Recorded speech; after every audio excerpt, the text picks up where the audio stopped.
Assalamu alaikum again. Today we are here with the verbs part 2. Part 1 में इस video के part 1 था, उसके अंदर हमने सीखा था कि verbs क्या होते हैं और verbs की different types में action verbs क्या होते हैं, what are action verbs, linking verbs, and we also learned the difference between action and linking verbs. और उसमें मैंने आपको ये भी बताया था कि how to identify whether the given verb is an action verb or a linking verb.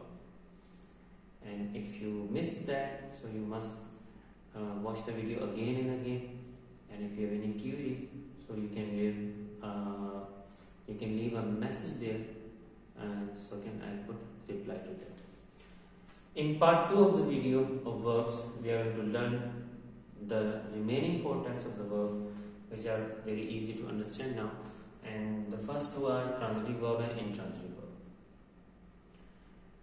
When we talk about transitive and intransitive verb, so the simple thing is that ये ट्रांजिटिव और इंट्रांजिटिव का जो मसला होता है वो सिर्फ action verb के साथ होता है.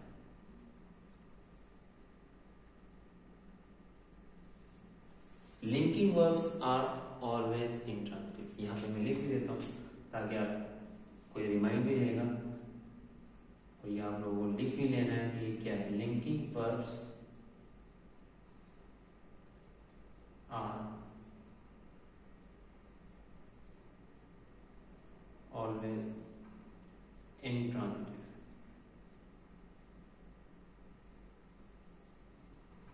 Yani if you are supposed to identify whether the verb is transitive or intransitive, तो उसका सिंपल सा फार्मूला ये, सिंपल सा रूल ये, सबसे पहले इसको चेक करेंगे सेंटेंस में लिंकिंग वर्ब यूज हुआ है या एक्शन वर्ब यूज हुआ है. If there is a linking verb, so the task become very easy. It means that is an intransitive verb. If there is an action verb, तो अब हमें identify करना है वो ट्रांजिटिव है या इंट्रांजिटिव है. और वो कैसे आइडेंटिफाई करेंगे, वो आइडेंटिफाई करने के कुछ स्टेप्स होते हैं, वो स्टेप्स मैं आपको बताऊंगा. और सबसे इजी से शुरू करेंगे, मुश्किल से हमें चलेंगे, लेकिन सबसे इजी ये कि ट्रांजिटिव वर्ब अगर किसी सेंटेंस में ट्रांजिटिव वर्ब है, so it means that sentence can be changed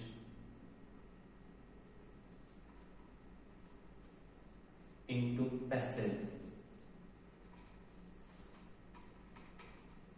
voice. अगर किसी सेंटेंस में इंट्रांजिटिव वर्ब है तो इसका मतलब ये that sentence can not be changed into passive voice. एक तो ये सिंपल सा तरीका है. जिन स्टूडेंट्स को एक्टिव और पैसिव के रूल्स पता हैं, एक्टिव से पैसिव में चेंज करने के रूल्स पता है, उनके लिए रूल बनना आसान है. ये रूल बेसिकली उनके लिए. और जिनको नहीं आते एक्टिव और पैसिव, तो उनके लिए मैं दूसरा तरीका भी बताऊंगा वो क्या है. लेकिन पहले इसको अंडरस्टैंड कर लेते हैं ताकि उसके बाद सेकंड वे की तरफ मूव करें. जैसे अगर मैं सेंटेंस यहाँ पे लिख दूं, दे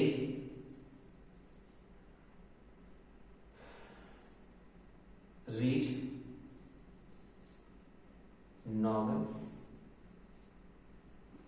सिंपल सा सेंटेंस, दे रीड नॉवेल्स. अब इसको अगर मैं पैसिव में चेंज करूंगा तो क्या हो जाएगा, novels are read by them. ठीक है, पैसिव बन गया. ये पैसिव सेंटेंस है और ये एक्टिव सेंटेंस है. तो जब ये सेंटेंस पैसिव में चेंज होगा, इसका मतलब ये कि ये जो वर्ब है ये ट्रांजिटिव वर्ब है. कौन सा वर्ब है ये, transitive.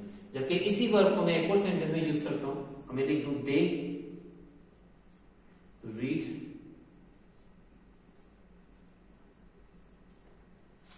In a school. They read in a school.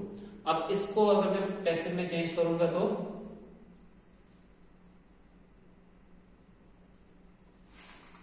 इसका जो पैसिव वॉइस है वो मुमकिन नहीं है. इसको हम पैसिव में चेंज नहीं कर सकते. क्यों नहीं कर सकते, उसका रीजन मैं भी आपको सेकंड टाइप जो उसमें बताऊंगा कि दूसरा तरीका क्या है चेंज करने का. तो जब इसको हम पैसिव में नहीं कर सकते तो it means it is an intransitive verb. ये कौन सा वर्ब हो गया, ये इंट्रांजिटिव. एक ही वर्ब है, In one sentence it is transitive, in another sentence it is intransitive. So active और पैसिव का रोल आपकी इसमें हेल्प करेगा। दूसरा तरीका क्या है? दूसरा तरीका मैं यहाँ पे लिख देता हूँ।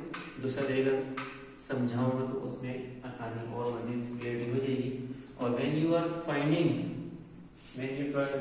to find whether it is active, transitive और intransitive, तो आपने दोनों मेथड यूज करना। दूसरा तरीका क्या है कि ट्रांजिटिव वर्ब जितने भी होते हैं उनके साथ एक ऑब्जेक्ट होता है। आपको याद होगा जब हम वर्क कर रहे थे पार्ट 1 में, तो मैंने आपको बताया था कि किसी भी सेंटेंस का बेसिक स्ट्रक्चर जो होता है वो subject plus verb plus object. Object नहीं होगा तो कॉम्प्लीमेंट होगा, ऑब्जेक्ट नहीं होगा और वर्ब के बाद कोई वर्ड आपको नजर आ रहा है तो कॉम्प्लीमेंट होगा। वो कैसे होगा मैं अभी आपको बताता हूँ। ऑब्जेक्ट होगा, ऑब्जेक्ट का कैसे पता चलता है? ऑब्जेक्ट हमेशा या तो नाउन होगा या प्रोनाउन होगा, नंबर 1। नंबर 2, ऑब्जेक्ट हमेशा या तो व्हाट का रिप्लाई करता है या फिर हु का रिप्लाई करता है। या तो व्हाट का रिप्लाई करता है या फिर हु का रिप्लाई करता है। अगर वो व्हाट और हु का रिप्लाई नहीं कर रहा तो भले से नाउन हो उसके अंदर, then that would not be an object. For example अगर मैं यहां पे लिख दूं आई राइट एन essay, ठीक है, आई राइट ये वर्ब हो गया और ये एक्शन वर्ब याद है। आई राइट ये लिख दिया। अब ये राइट, अब ये देखिए ये किसका रिप्लाई कर रहा है? ये रिप्लाई कर रहा है व्हाट का। आई राइट व्हाट एन essay। अब ये व्हाट का रिप्लाई कर रहा है तो इसका मतलब ये हो गया, ये जो राइट वर्ब है यहां पर ये है ट्रांजिटिव वर्ब। ये क्या है? Transitive verb. लेकिन इसी सेंटेंस को मैं दूसरे सेंटेंस में लिखूंगा I write with my friends. I write with my friends, ठीक है। या एक और सेंटेंस में लिखूंगा दे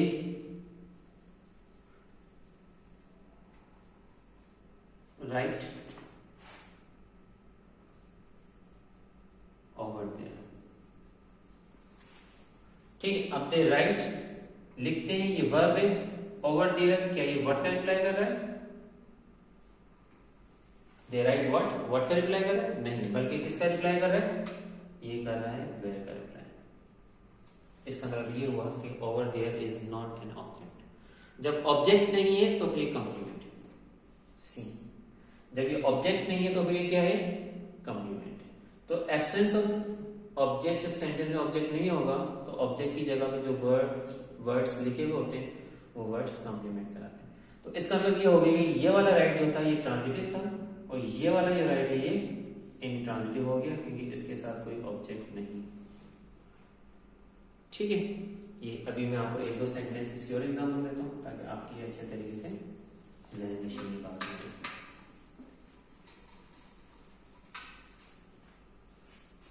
We arranged a gathering, correct? We arranged है वर्ब, हमने क्या अरेंज किया? व्हाट। तो हमें पता चलता है कि ये गैदरिंग जो है व्हाट का रिप्लाई कर रहा है। We arrange what a gathering. अब ये व्हाट का रिप्लाई कर रहा है, इसका मतलब ये हो गया कि ये है हमारा ऑब्जेक्ट, और जब ये ऑब्जेक्ट है तो ये वर्ब कौन सा होगा? Transitive verb. कौन सा वर्ब होगा? ये ट्रांजिटिव। ऑब्जेक्ट के साथ हमेशा ट्रांजिटिव वर्ब आता है, ठीक है। और अगर मैं यहाँ पे इसी वर्ब को यूज करूंगा, वी अरेंज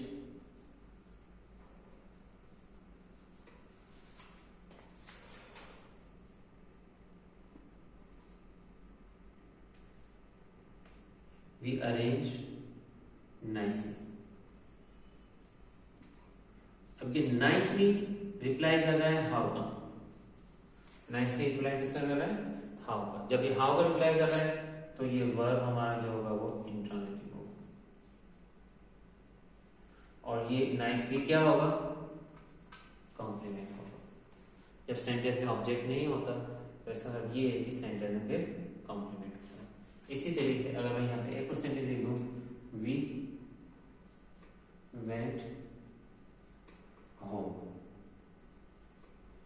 अब वी वेंट हम गए, अब ये यहाँ पे व्हाट का रिप्लाई कर रहा है या वेयर का रिप्लाई कर रहा है, तो हमें पता चलता है कि ये वेयर का रिप्लाई कर रहा है, व्हाट का रिप्लाई नहीं कर रहा है। जब वेयर का रिप्लाई कर रहा है तो ये हमारे पास वर्ब है, और ये कौन सा वर्ब हो जाएगा, इंट्रांजिटिव वर्ब। ठीक है, कौन सा वर्ब हो जाएगा, इंट्रांजिटिव। दूसरी तरह मैंने आपको एक और बात बताई थी कि जितने भी लिंकिंग वर्ब्स होते हैं वो सारे सारे इंट्रांजिटिव होते हैं। जैसे अगर मैं हमें लिख दूं we have a nice cat, we have a nice cat। अब ये हालांकि यहाँ पे कैट नाउन यूज हुआ है, बिल्कुल नाउन है, लेकिन इसको हम पैसिव में चेंज करेंगे, प्लस ये लिंकिंग वर्ब है। लिंकिंग वर्ब जितने भी होते हैं सारे सारे इंट्रांजिटिव होते हैं। लिंकिंग वर्ब जितने भी होते हैं वो सारे के सारे इंट्रांजिटिव होते हैं। होप आपकी समझ में ये आया होगा। इसकी नंबर 7 टाइप्स की तरफ चलते हैं। 7 टाइप है इसकी, रेगुलर एंड 8 है irregular. Regular verb of the form and irregular verb of the form बहुत आसान है, और अक्सर होता है अगर आप गूगल में सर्च करेंगे रेगुलर फॉर्म का वर्ब तो वो आपको पूरी लिस्ट दे देगा रेगुलर वर्ब्स की और इरेगुलर वर्ब्स की। लेकिन मैं आपको समझा भी देता हूँ ताकि आपको वो लिस्ट देखने की जरूरत ना पड़े। जब भी आपके पास वो वर्ब आए तो आप उसे आइडेंटिफाई कर लें कि ये रेगुलर है या फिर ये इरेगुलर है। रेगुलर वो होते हैं कि जिनकी सेकंड या थर्ड फॉर्म बनाने में के लिए हमें क्या की जरूरत पड़े, डी यूज करना पड़े या फिर ईडी यूज करना पड़े। यानी अगर किसी वर्ब की सेकंड और थर्ड फॉर्म बनाने के लिए डी या ईडी का इस्तेमाल करना पड़े, इसका मतलब ये कि वो रेगुलर। फॉर एग्जांपल अगर मैं यहाँ पे लिख दूं लुक, ऊपर मैं लिख देता हूँ रेगुलर ताकि आपको कंफ्यूजन ना रहे, ये रेगुलर वर्ब्स है। ठीक है, अगर मैं यहाँ पे लिखूं लुक तो लुक की सेकंड और थर्ड फॉर्म क्या होती है, लुक्ड। अगर मैं लिखूं स्माइल, स्माइल की सेकंड और थर्ड फॉर्म क्या होती है, स्माइल। अगर मैं लिखूं वॉच तो वॉच की सेकंड और थर्ड फॉर्म क्या होती है, वॉच्ड। अगर मैं लिखूं कुक तो कुक की सेकंड और थर्ड फॉर्म क्या होती है, कुक्ड। ठीक है, इसके नजदीक अगर हम इररेगुलर वर्ब को देखें कि इररेगुलर वर्ब्स क्या होते हैं, तो इररेगुलर वर्ब्स वो होते हैं कि जिनकी सेकंड फॉर्म बनाने के लिए या थर्ड फॉर्म बनाने के लिए हम या तो वर्ड को चेंज कर देते हैं या फिर हम वर्ड को एग्जैक्टली एज इट इज छोड़ देते हैं। कैसे, जैसे अगर मैं लिखूं कम तो कम की सेकंड फॉर्म क्या होती है, केम। ठीक, बाय, बाय की सेकंड फॉर्म क्या होती है, बॉट। ये इसमें हम ईडी नहीं लगा रहे हैं बल्कि इसमें हम वर्ड को चेंज कर रहे हैं। या फिर रीड, रीड की सेकंड फॉर्म क्या होती है, रेड। इसमें हमने फॉर्म को ऐसे ही रहने दिया। या फिर पुट, पुट की सेकंड फॉर्म क्या होती है, पुट। और कट, कट की सेकंड फॉर्म होती है, कट। यानी हमने देखा कि इन एग्जांपल्स के अंदर या तो हमने वर्ड को चेंज कर दिया है या फिर वर्ड को एग्जैक्टली एज इट इज छोड़ दिया, तो ये हमारे कहलाते हैं इररेगुलर वर्ब्स। तो यहाँ तक हमारे वर्ब का टॉपिक कंप्लीट हो गया। होप आपका अंडरस्टैंड हो गया होगा कि आज हमने पढ़े थे transitive verbs and intransitive and linking verbs. हमने पार्ट 1 के अंदर पढ़े थे लिंकिंग एंड एक्शन वर्ब्स, और आज हमने जो है वो ट्रांजिटिव, इंट्रांजिटिव, रेगुलर और इरेगुलर वर्ब्स पढ़े।